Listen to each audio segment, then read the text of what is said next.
इस वक्त की बड़ी खबर आपको बता दें, आज शाम 4 बजे सबकी नजर होगी, तारीखों का ऐलान होगा। कितने चरण में ये चुनाव होते हैं नजर इस पर रहेगी। लेकिन अब ये समझिए कि चुनावी बिगुल बज चुका है। आज ही बिहार चुनाव तारीखों का ऐलान होगा। पहले संभावना थी कि हो सकता है मंगलवार तक ये तारीखों का ऐलान हो, लेकिन चुनाव आयोग की शाम 4 बजे प्रेस कॉन्फ्रेंस है। इससे पहले देखिए बिहार पूरी टीम गई, वहां पर जायजा लिया गया। एसआईआर को लेकर ये बताया गया कि वो प्रक्रिया सफल रही। इसके अलावा उन्होंने किस तरह की तैयारियां हैं उसका भी जायजा लिया। सभी 243 सीटों के लिए तारीखों का ऐलान आज शाम 4 बजे होना है। संजय शर्मा हमारे साथ, हमारे सहयोगी इस वक्त जुड़ चुके हैं। संजय, यानी आज शाम 4 बजे पता चल जाएगा कितने चरण में मतदान होना है और कब होना है। जी हाँ, बिल्कुल 4 बजे से प्रेस कॉन्फ्रेंस हो जाती है तो 4:30 बजे तक तारीखों का और इन सब का 4:35 तक ऐलान हो जाएगा। और इसमें सबसे बड़ा पेंच ये है कि एसआईआर पर सुप्रीम कोर्ट में 7 अक्टूबर को सुनवाई है, मंगलवार को सुनवाई है। और सुनवाई से ऐन पहले निर्वाचन आयोग चुनावों का ऐलान कर रहा है, यानी इसके साथ ही आचार संहिता लागू हो जाएगी। कोर्ट के लिए भी सामने मुश्किल होगी, क्योंकि जिन याचिकाकर्ताओं ने 65 लाख लोगों के नाम काट दिए जाने का आरोप लगाते हुए याचिका दाखिल की थी, जिस पर सुप्रीम कोर्ट को सुनवाई करनी है। इससे पहले कांग्रेस के नेता ने भी ये कहा कि 23 लाख महिलाओं के नाम हैं जिन लोगों के नाम काटे गए हैं। तो इन तमाम मुद्दों पर सुनवाई होनी थी, लेकिन उस सुनवाई से ऐन पहले निर्वाचन आयोग के एक ऐलान ने, यानी चुनाव का ऐलान हो जाएगा। तो उसके बाद फिर अब चुनाव के बाद ही इस मामले पर सुनवाई होगी, ऐसा कानून के जानकार मान रहे हैं। क्योंकि एक बार प्रक्रिया शुरू हो जाए तो उसके बाद फिर सुप्रीम कोर्ट या न्यायपालिका उसमें दखल नहीं देती है।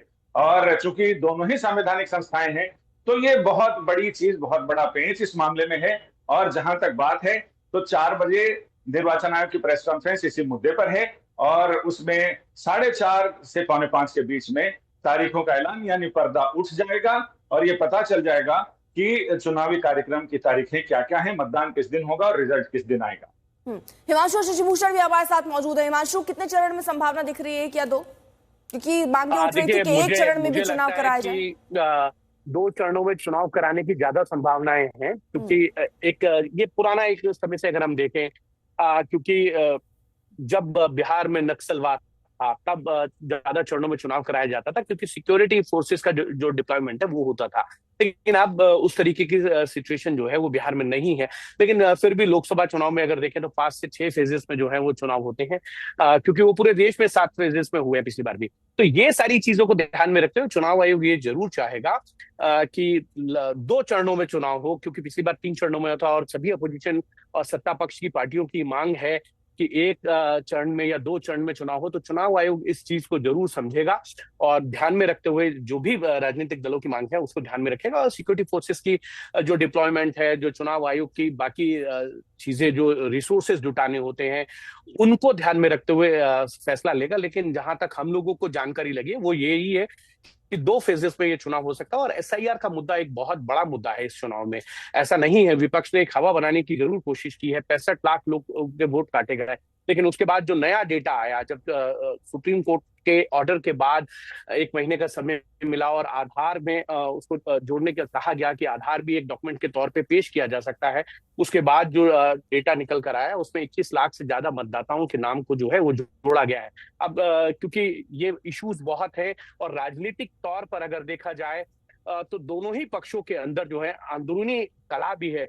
अगर एनडीए के अंदर देखें तो चिराग पासवान समय समय पर जो है नीतीश कुमार सरकार के ऊपर हमला बोलते रहे हैं, चाहे वो कानून व्यवस्था का मामला हो या अशोक चौधरी के ऊपर जो है भ्रष्टाचार के आरोप हों या अन्य नेताओं पे भ्रष्टाचार के आरोप हों। तो चिराग पासवान ये हमेशा कहते हैं कि जिनके ऊपर आरोप लगे उनको जवाब जरूर देना चाहिए। दूसरी तरफ जेडीयू के अंदर ही खुद घमासान है, जो उनके प्रवक्ता है नीरज कुमार, वो अशोक चौधरी के ऊपर लगातार टारगेट कर रहे हैं। आरजेडी के अंदर परिवार की जो लड़ाई है वो सड़क पर आ चुकी है। कांग्रेस के अंदर जो है कांग्रेस ये चाहती है कि पिछली बार 70 सीटों पे उन्होंने चुनाव लड़ा था, तो इस बार अगर उनको सेक्रीफाइस भी करना पड़े तो वो 60 सीटों के लगभग जो है वो चुनाव लड़े। मुकेश साहनी ये चाहते हैं कि उनको जितनी सीटें दी जाएं 20 से ज्यादा दी जाएं और उप मुख्यमंत्री पद का उम्मीदवार उनको बनाया जाए।